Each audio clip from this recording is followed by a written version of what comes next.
Muito da história da África tem sido perdido. É uma terra de reinos esquecidos. Grandes impérios africanos da Idade Média forneceram o marfim e ouro que abasteciam a Renascença na Europa. Mesmo nos séculos seguintes, árabes e europeus, os povos que mais se beneficiaram da generosidade africana, conspiraram para negar ao continente seu maior legado.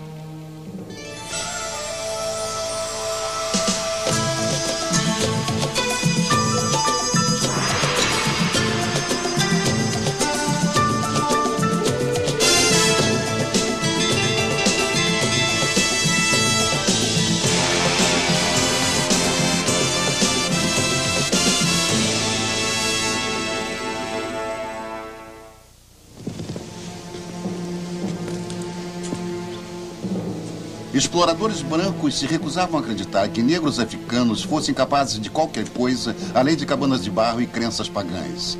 Para justificar a exploração do continente negro, exploradores brancos reivindicam as civilizações perdidas da África para ancestrais brancos. O cientista político Ali Masrui diz que há uma ideia profundamente enraizada no mundo ocidental de que os africanos são um povo sem história. Mesmo o grande professor de história moderna, na época em que ele era estudante na Universidade de Oxford, poderia fazer uma conferência no Reino Unido e dizer: talvez no futuro tenhamos a história africana. Mas no momento não há nada. Há apenas a história dos europeus na África. O resto é escuridão. E escuridão não é matéria de história.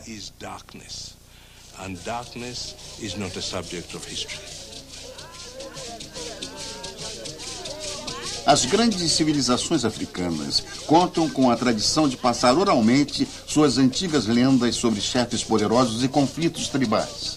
Uma geração após outra ouviu essas histórias, mas gradualmente as lembranças enfraqueceram.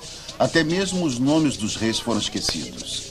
Sem nenhum registro escrito, os poderosos impérios africanos do passado se tornaram tão vulneráveis quanto suas terras.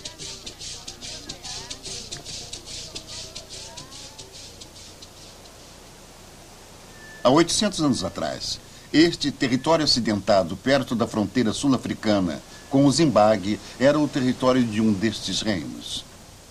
Todos os sinais externos de sua civilização há muito desapareceram, mas o povo de Venda sabe, através das confidências de seus ancestrais, que grandes reis e rainhas foram enterrados aqui, bem no alto das estepes do topo de um rochedo.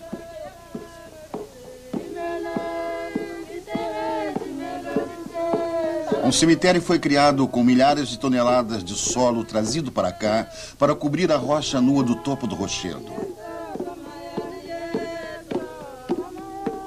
Cada corpo era adornado com tesouros de ouro antes das sepulturas reais serem seladas.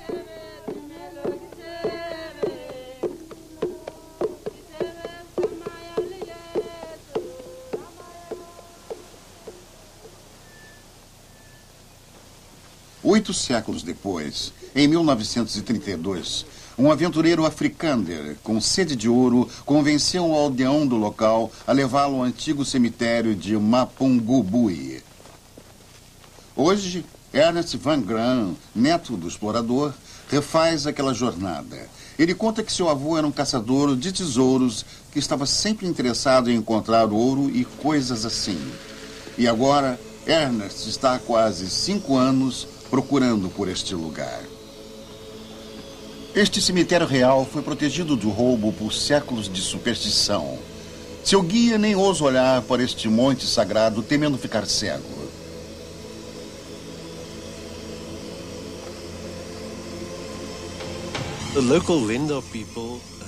Van Graan diz que o povo de Venda chama esta montanha de Mapungubwe, a montanha do chacal. E a chamam assim porque acreditam que espíritos e coisas malignas circulem por aqui.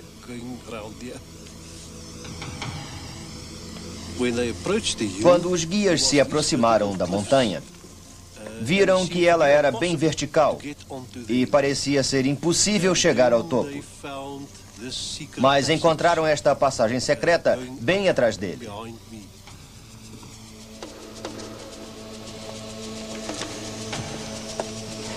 Quando a equipe de Van Gran começou sua escalada, descobriu buracos escavados na superfície da rocha. Uma antiga escadaria que chegava ao topo desta abertura escondida.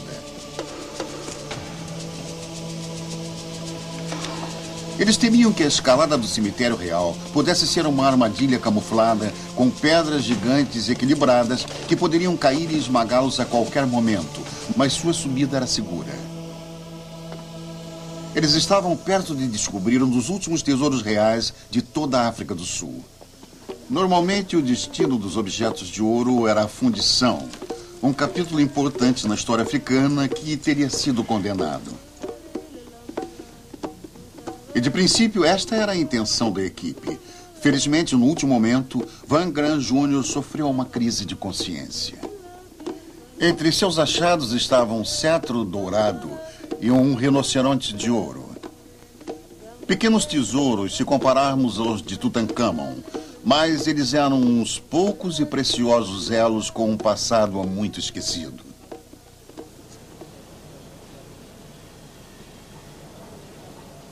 Van Gran tinha estudado história em Pretória. Ele sabia o significado destes artefatos e decidiu doá-los para a universidade.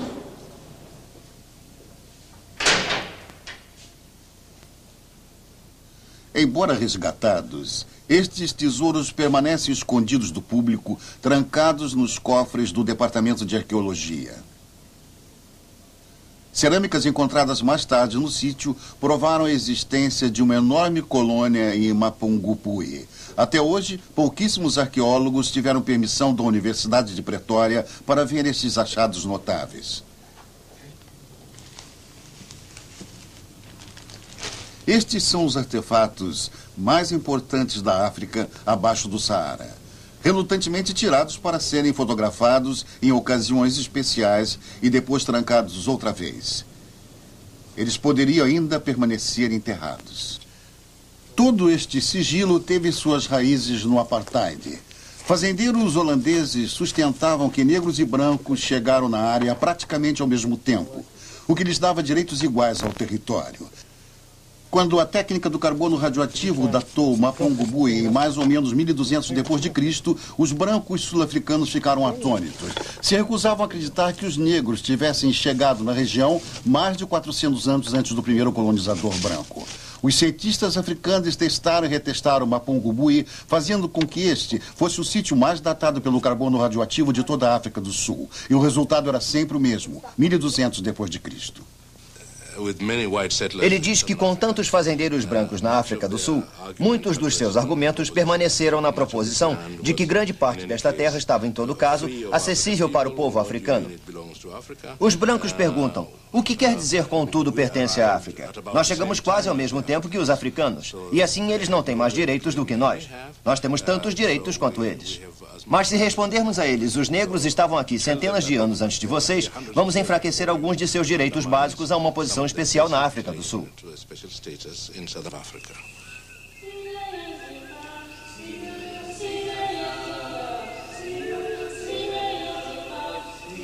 Esta civilização era antiga, era próspera e era negra.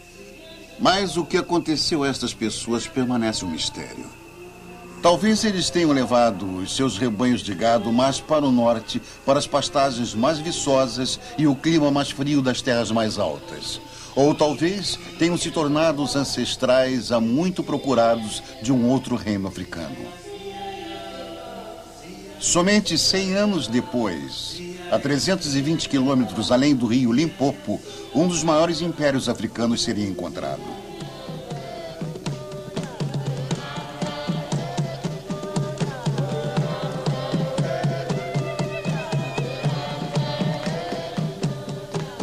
Enquanto a Europa estava na Idade Média, a África do Sul era dominada pelo reino do Grande Zimbabue. Seus reis governavam uma corte cercada por uma colossal muralha circular com mais de 7 metros de altura e quase 5 de espessura. Pouco se sabe deste império. Até mesmo os nomes de seus reis agora estão esquecidos. Sabemos que eles possuíam milhares de cabeças de gado e forneciam marfim e ouro para os mercadores Swahili na costa oriental. O primeiro elo na rede de comércio da África com o mundo. Hoje, o país de Zimbabue usa o nome deste antigo reino. Zimbabue significa a grande casa de pedras. Até recentemente, sua história verdadeira era rejeitada pelo povo branco. Eles estavam convencidos que os africanos negros não podiam ter criado estas estruturas monumentais.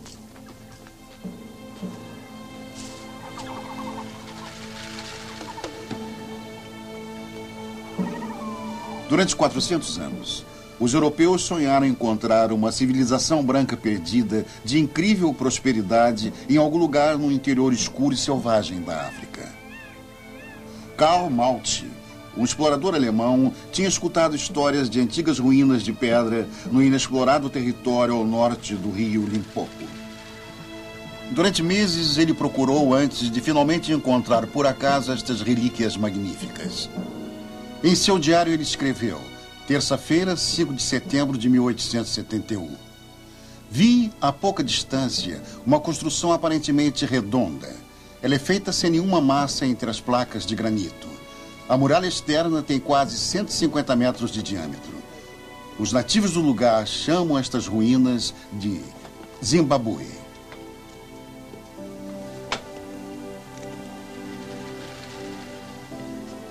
Maltz foi dominado pelo esplendor e a sofisticação destas ruínas. Mas, achando que os africanos negros eram muito primitivos para construírem estas muralhas, ele estava convencido que as muralhas eram um trabalho de uma tribo branca perdida. No diário ele continua: finalmente parei na frente de uma estrutura parecida com uma torre. Ela não estava danificada. Soube pelos habitantes do lugar que eles viviam ali há apenas 40 anos e que a região, antes disso, era desabitada. Todos estavam absolutamente convencidos que, em alguma época, pessoas brancas tinham vivido na região. Em seu diário, ele desenhava artefatos africanos, mas se recusava a acreditar que esta cidade tivesse sido construída por negros. Finalmente, ele encontrou evidências que ele acreditava provariam suas teorias. Ele escreveu no diário: tirei algumas lascas da viga mestra. A comparação com a madeira do meu lápis mostra que deve ser cedro e que deve ter vindo do Líbano. E somente os fenícios devem tê-la trazido para cá. Salomão usou muito cedro para a construção de seus palácios. E estas ruínas são uma imitação das construções de Salomão em Jerusalém. A grande mulher que construiu a cerca não poderia ser outra senão a rainha de Sabá.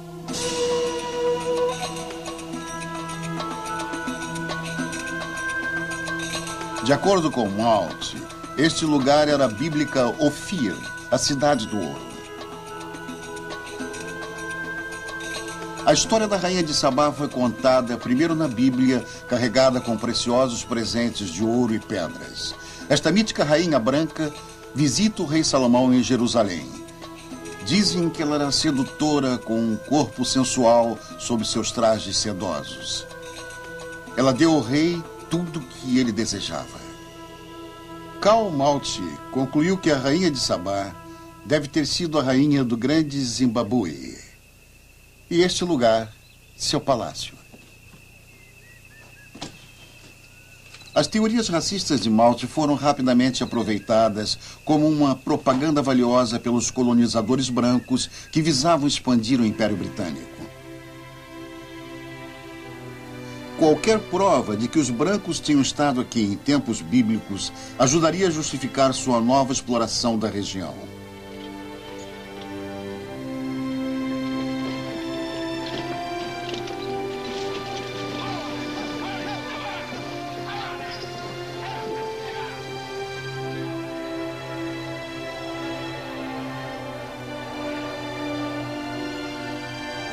Em meados de 1890, Cecil Rhodes, um próspero industrial inglês, descobriu a Rodésia, um país que permaneceu sob um governo branco até 1980, quando a maioria negra o rebatizou de Zimbabue.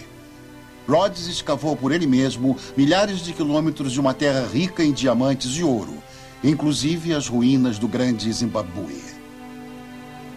Alegando que era um palácio fenício, ele supervisionou uma orgia de pilhagens que tirou dessas ruínas seus artefatos mais preciosos. O arqueólogo Peter Garland diz que a maior tragédia do Grande Zimbabue é que aqui foi feito um intenso trabalho de escavação, na firme convicção de que no fundo de todos estes escombros estava a chave do mistério, os fenícios, quem quer que tenha construído.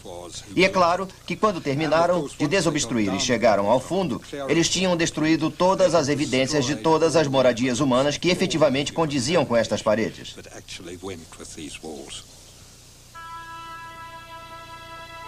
Este ato de vandalismo histórico ainda irrita Peter Garland, que era o oficial responsável do lugar.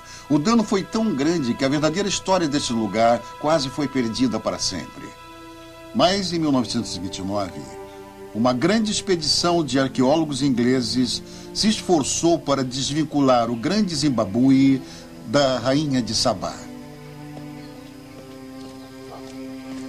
Gertrude Keaton Thompson, a líder do grupo, estava determinada a solucionar o enigma do Grande Zimbabue de uma vez por todas. Gertrude Keaton Thompson era uma mulher formidável.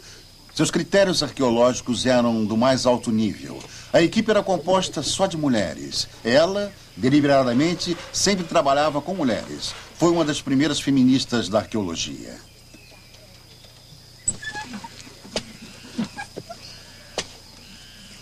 Depois de semanas de escavações, a equipe ainda não tinha material suficiente para datar o sítio. Abatidas, elas procuraram uma outra área que valesse a pena explorar. Keaton Thompson precisava localizar ruínas ainda não pilhadas. Como exploradora determinada, ela convenceu um amigo a lhe emprestar um avião.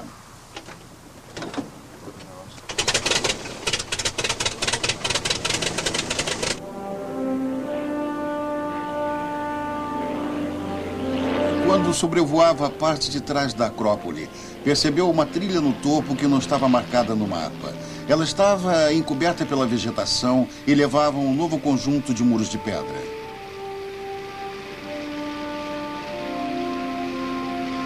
Finalmente, ela tinha encontrado um lugar que as mãos brancas não tinham tocado.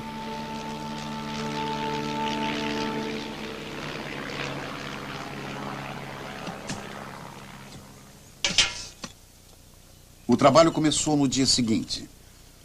Possivelmente, elas coletariam todas as provas necessárias. A conclusão de Gertrude: o antigo povo banto tinha construído o Grande Zimbabue na época medieval, por volta do século XI. Mas seu relatório não foi bem aceito entre os rhodesianos brancos. O Dr. Peter Garland diz que o trabalho deu a Gertrude Thompson uma grande reputação entre acadêmicos e cientistas, mas não conseguiu convencer os fazendeiros a superar seus preconceitos.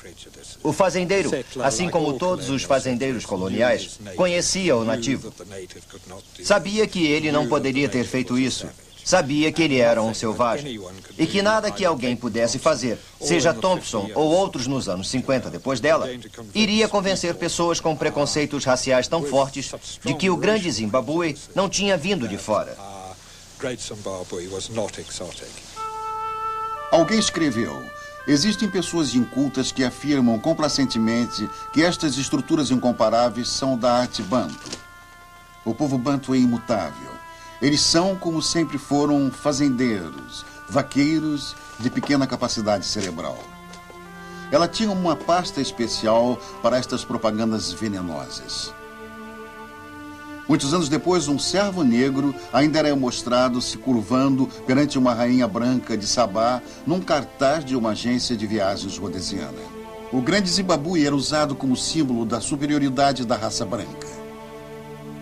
Hoje, a mesma imagem é o símbolo da nova nação de Zimbabue.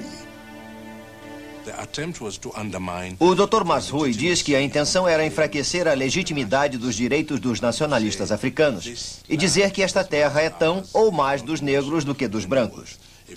Se repentinamente os brancos perceberem que estas paredes testemunham contra eles, porque elas estão aqui há centenas de anos e foram construídas pelos africanos, e são testemunhas silenciosas de que os africanos estiveram aqui séculos antes deles, eles não suportam isso e dizem que as testemunhas mentiram. Não foram construídas pelos africanos.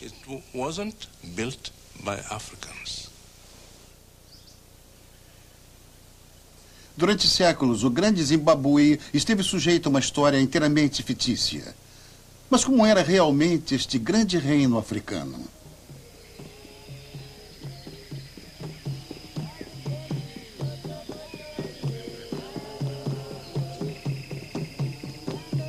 Em seu apogeu durante o século XIV, o grande Zimbábue era uma próspera metrópole única em toda a África. Era tão grande quanto a Londres da época, com uma população de quase 18 mil pessoas, espremidas em apenas alguns quilômetros quadrados. Dentro de seus grandes muros de pedra estava a cultura urbana mais velha que se conhece da África.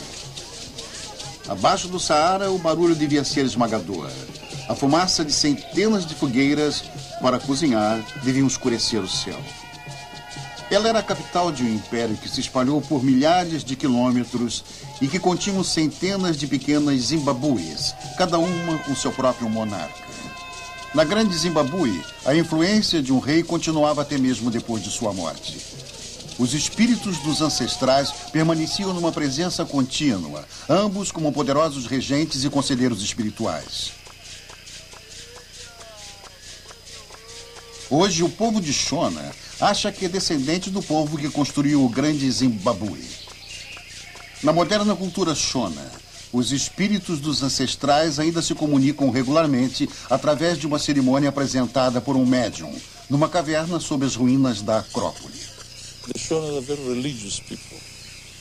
O Sr. Mudeng diz que os Shona são um povo muito religioso, que acredita firmemente que seus ancestrais não estão mortos e partiram para sempre, mas que estão vivos e, através de seus médios, podem puni-los, perdoá-los e orar por eles. E, consequentemente, se alguém não seguir o que eles dizem, este alguém cairá em desgraça.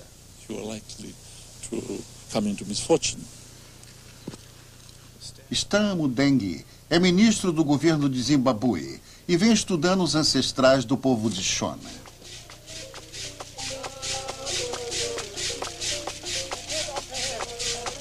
Ele concluiu que geralmente os espíritos dos governantes mortos eram os espíritos mais poderosos nas questões de Estado.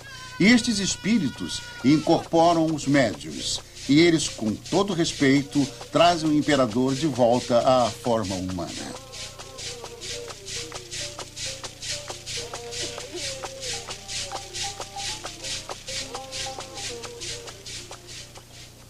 No alto da Acrópole, contemplando o reino, está uma cerca sagrada onde podemos imaginar o que costumava acontecer.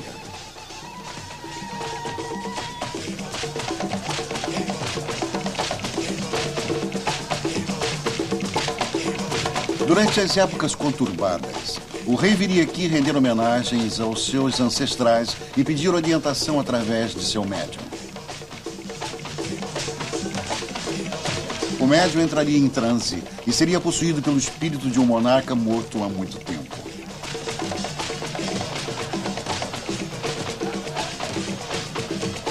Este elo sobrenatural entre o rei e os patriarcas, fundadores da nação, foram fundamentais para a cultura. Através de seu médium, o rei exercia influência sobre os médiuns de regentes menores.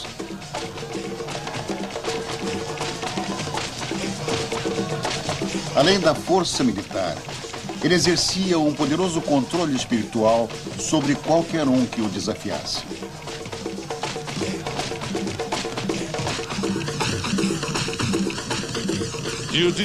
Mudeng diz que para controlar não era preciso ter um grande exército. Havia o controle psicológico. É possível reconciliar as pessoas, fazendo pronunciamentos que as pessoas podem seguir e obedecer. Estes grandes pássaros de pedra eram um símbolo deste poder e estão entre as poucas imagens que foram salvas deste local sagrado. Segundo Mudeng, esta foi uma civilização que representou a mais alta façanha do povo banto nesta parte da África.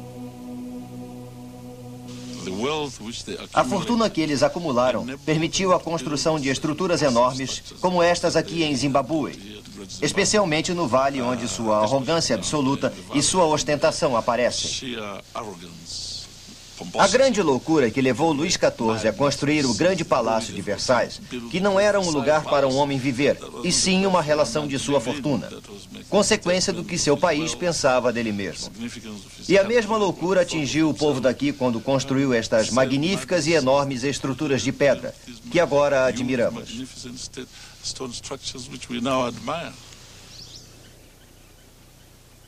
Acredita-se que o Grande Zimbábue tenha sido construído durante vários séculos por um povo dedicado. 1 milhão de blocos de pedra foram formados para construir a parede externa. Cada súdito pagava tributo ao chefe com 7 dias de trabalho a cada mês. Não era um trabalho escravo. Eles construíram este monumento para honrar seu rei mantenedor.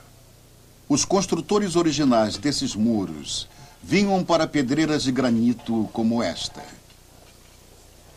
Hoje eles ainda extraem os blocos da mesma maneira que tem sido feita há séculos para reparar os muros quebrados de seus ancestrais.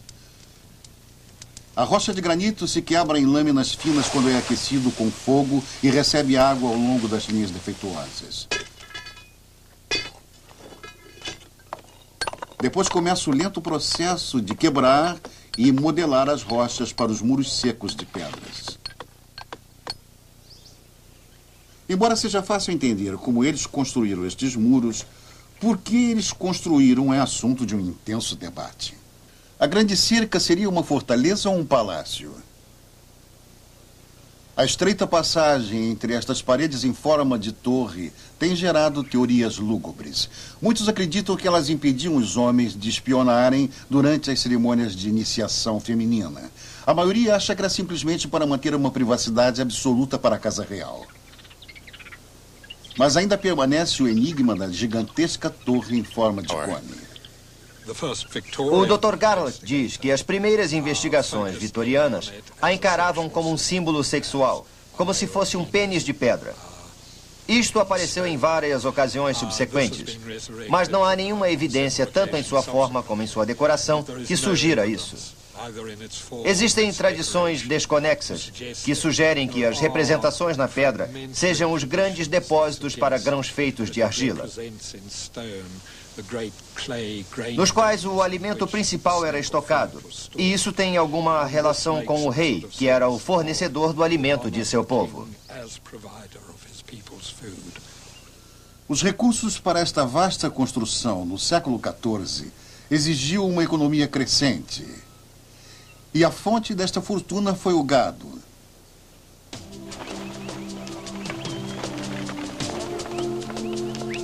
A posição social de um chefe era baseada na quantidade de gado que ele possuía.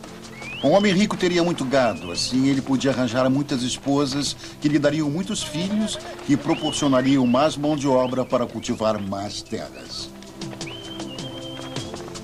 Durante a estação seca, quando havia pouco trabalho, os fazendeiros se tornavam mineiros. Cavar em busca de ouro, nestas estreitas entradas das minas, era tão perigoso que os trabalhadores tinham que ser subornados para que descessem.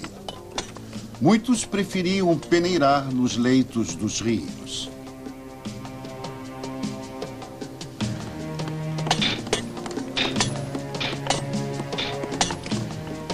O ouro era monopólio do rei. Ele pagava seus mineiros com gado, ficando com ouro para trocar e negociar com os mercadores suahilis vindos da costa oriental da África.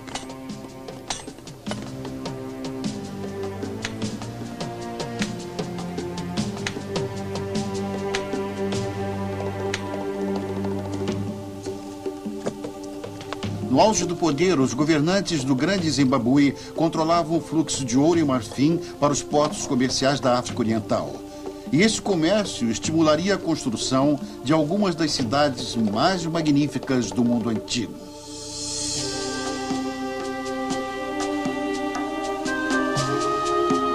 No século XIV, a costa Swahili da África era um lugar exótico, descrito pelos marinheiros árabes como vibrante e rico, com as mais lindas e bem construídas cidades do mundo.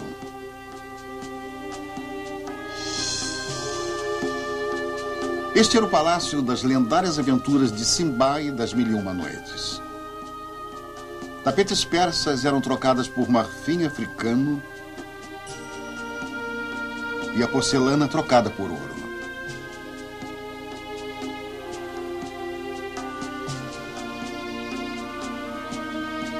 Mercadores que vinham da Índia e da Arábia, até mesmo do Extremo Oriente, tinham que negociar com os agentes dos Suahilis, cavaleiros medievais que eram seu único elo com os produtos do interior da África.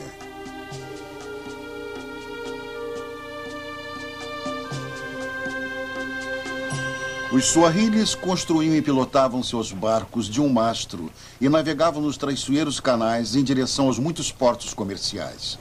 Controlando o mar, eles mantinham um firme controle sobre todo o comércio da região.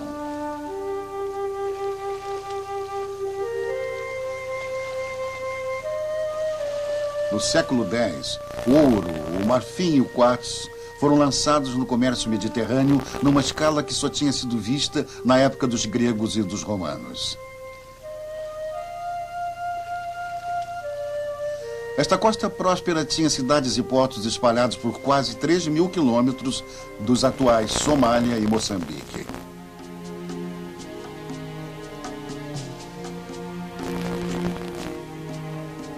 Suas redes comerciais se estendiam da Arábia até a Índia, passando pela China.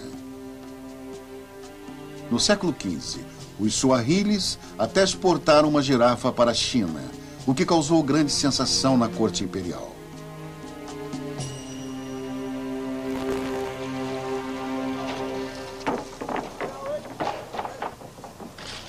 Este amplo contato com outras culturas produziu uma sociedade cosmopolita influenciada tanto pelas tradições árabes como pelas indianas. Apesar de seu grande sucesso, esta região da África também está sujeita a uma história não reconhecida.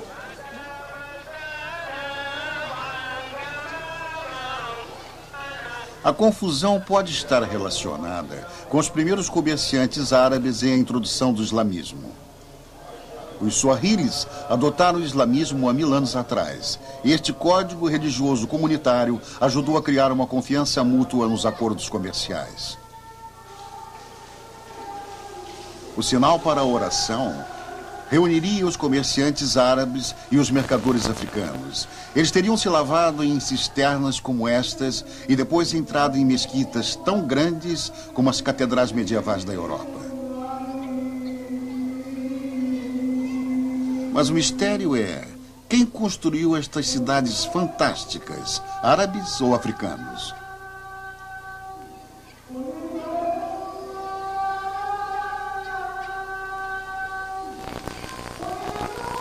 O arqueólogo Mark Horton está estudando as cidades fantasmas da costa africana e tem ideias revolucionárias sobre suas origens. Ele conta que quando os primeiros arqueólogos chegaram aqui na década de 20, encontraram estas ruínas cobertas pela selva e acharam que deviam ser obra dos árabes. Encontraram tumbas de pedra feitas de coral vindo do mar, decoradas com vasos de porcelana. Encontraram casas e palácios com nichos e banheiros elaborados, mesquitas com suas torres e maharabes. Com certeza deve ser trabalho dos árabes. Mas agora ele acredita que esta interpretação está errada e que esta é uma sociedade africana.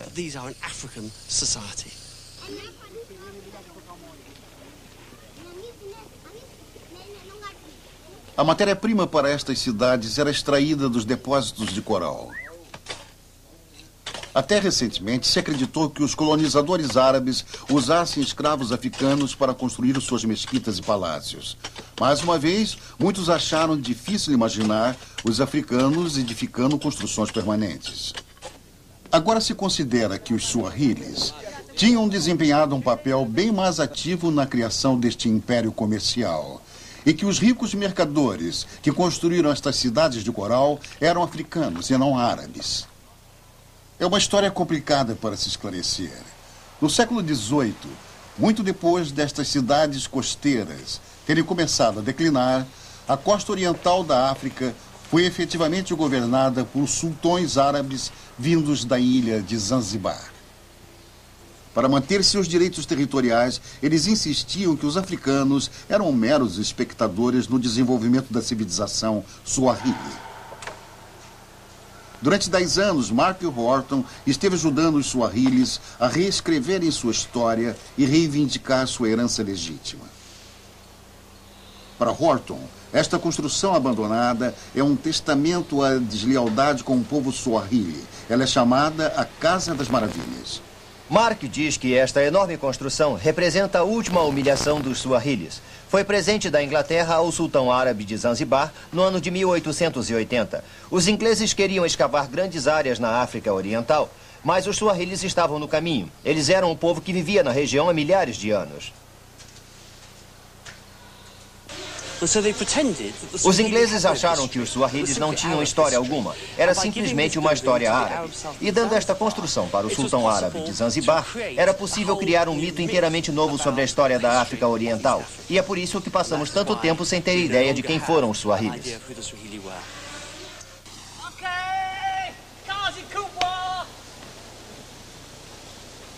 Horton acredita que a única maneira de descobrir quem eles foram é cavando. Sua meta? Encontrar evidências de um antigo acampamento africano na ilha de Pemba, no litoral da Tanzânia. Ele leva sua equipe de trabalhadores para um sítio onde ele espera encontrar a legendária cidade de Kambalu. De acordo com os registros árabes do século X, Kambalu foi a primeira cidade muçulmana da costa Swahili. Logo, é de importância crucial. Na melhor das tradições africanas, Horton dá ordens do alto do seu posto, enquanto embaixo sua mulher Kate escava. Eles estão começando a descobrir o piso de uma mesquita que foi completamente derrubada. Horton espera que isso possa lhe revelar como o islamismo chegou na África Oriental.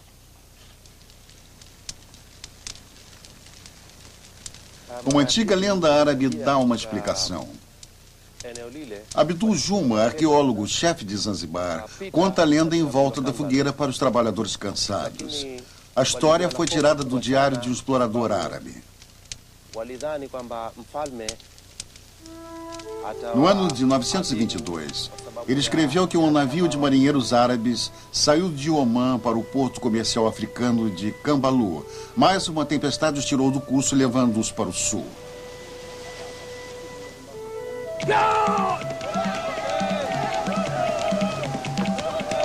Como o povo desta costa era descrito como canibal, os marinheiros temiam por suas vidas.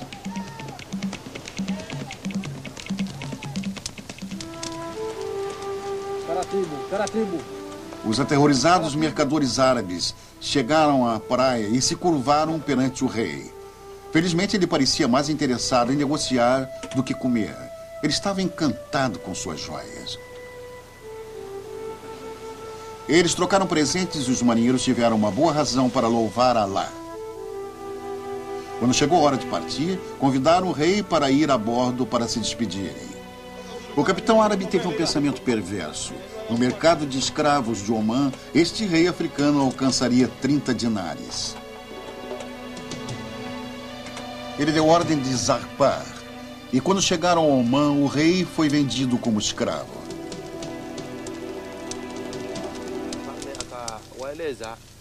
Durante todo o ano seguinte, o rei aprendeu árabe e estudou o Alcorão e finalmente se transformou num muçulmano dedicado.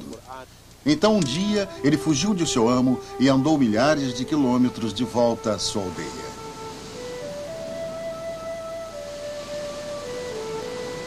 Muitos anos mais tarde, o mesmo capitão que havia enganado o rei partiu para outra viagem para Kambalu. Mais uma vez, seu navio foi jogado para o sul e mais uma vez se encontraram na terra de Zange. Os mercadores árabes se espantaram ao ver o rei que anos antes eles tinham vendido e imploraram misericórdia. O rei então disse: "Vão traidores, se eu os perdoo, é porque através de mim vocês trouxeram o islamismo para o meu povo. E no futuro, quando os muçulmanos chegarem aqui, nós os trataremos como irmãos." Desta vez, o rei não os viu partir.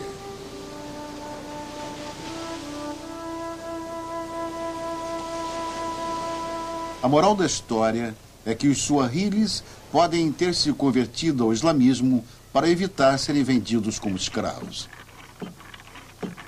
Horton acha que a disseminação do islamismo ao longo do corredor Swahili foi uma espécie de apólice de seguros contra o comércio árabe de escravos. Kambalu, o destino do capitão árabe da história, era um próspero porto comercial ao longo da costa leste da África. Se esta é Cambalu, Horton a encontrou. Abaixo do piso desta mesquita de pedra, poderia haver mesquitas mais antigas, construídas no estilo africano mais tradicional.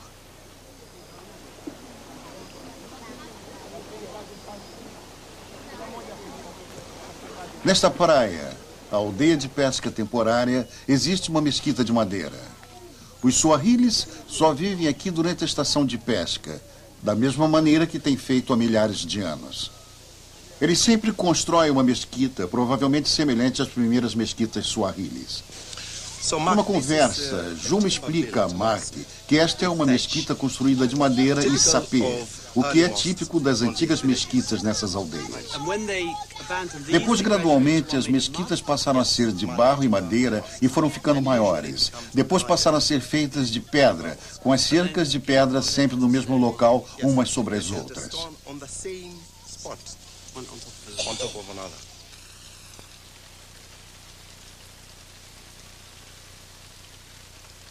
A forte chuva tropical causa uma paralisação na escavação.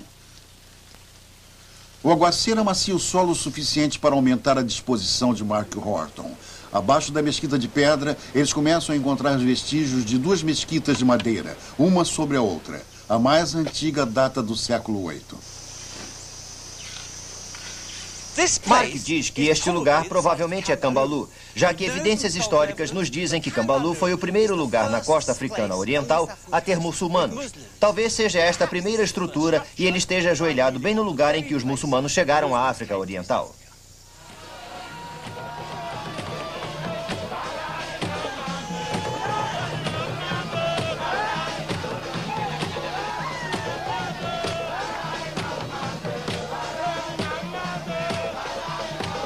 Um festival muçulmano celebra o nascimento de Maomé. Mas na ilha de Lamu, no Quênia, a celebração vibra exclusivamente em ritmo africano. A corrida de barcos entre as tribos contorna o arquipélago e move-se ao longo do ancoradouro. O islamismo pode ter vindo da Arábia, mas esta é uma celebração suahili, numa cidade suahili. Mesmo assim, muitos suahilis continuam a acreditar que as bases de sua civilização são árabes. O Dr. Masrui diz que um pouco da confusão era auto-perpetrada, no sentido de que muitos muçulmanos entre o povo suahili preferiam se identificar com os termos árabes, assim aumentando as tendências racistas dos estrangeiros, que queriam negar os créditos africanos de qualquer jeito. Sendo assim, estes muçulmanos tinham razões quase religiosas para serem árabes. E os observadores ocidentais tinham razões racistas para equiparar os árabes à civilização suahili. E as duas formas de razões convergiram para criar a confusão.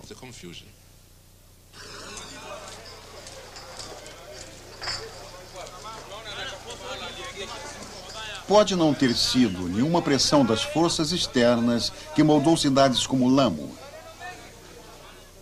O intrincado entalhe na madeira das portas é um aspecto típico dos suahilis.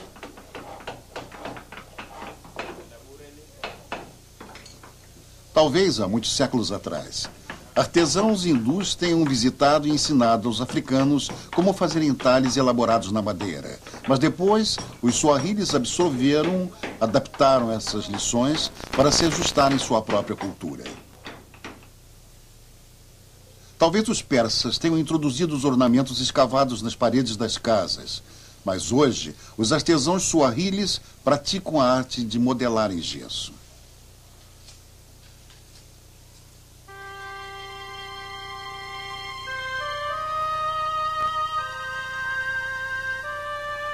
Há 6 séculos atrás, os mercadores africanos ricos construíram vilas decoradas pelos melhores artesãos. Lamu era tão sofisticada quanto a Veneza medieval. Estas casas opulentas foram construídas com base no comércio árabe e indiano. Hoje, grande parte desse comércio acabou. A economia depende da vinda do turismo.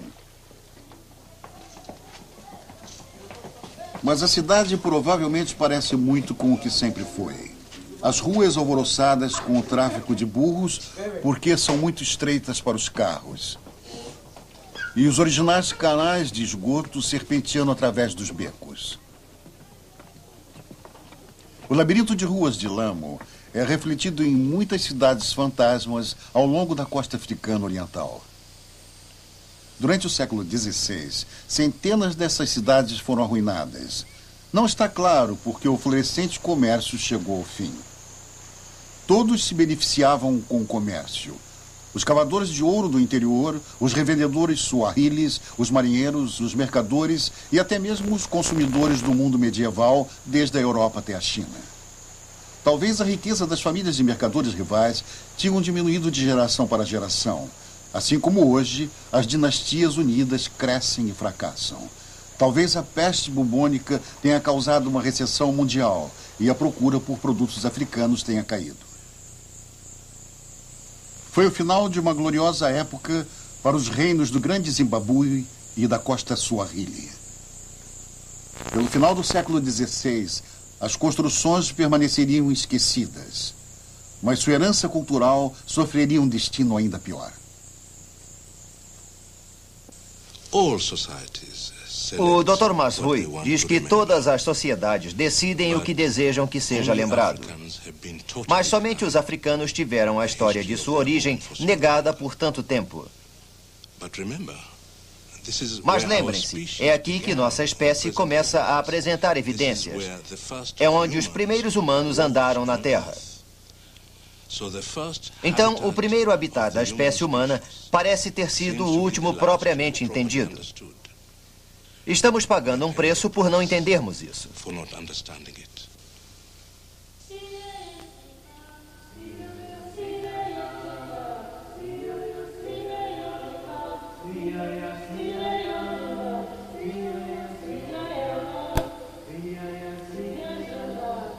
Quando os primeiros colonizadores europeus chegaram na África, eles pensaram ter descoberto uma civilização branca perdida de fantástico valor e beleza.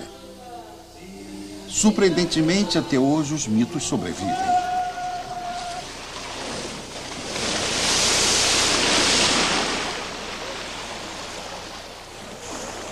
Esta é a cidade perdida da África do Sul.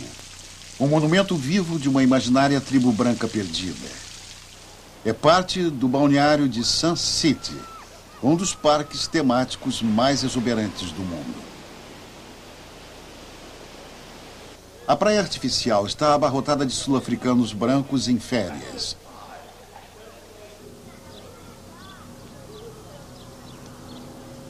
A mão de obra de muitos milhares de sul-africanos negros mantém vivo o sonho da tribo branca perdida. Todas as noites, eles voltam para as suas cidades de choupanas, discretamente escondidas atrás das montanhas. Talvez nos próximos séculos, quando os futuros arqueólogos descobrirem estas ruínas, as identifiquem como indícios de uma tribo branca perdida da África. Talvez somente nesta época eles estarão certos.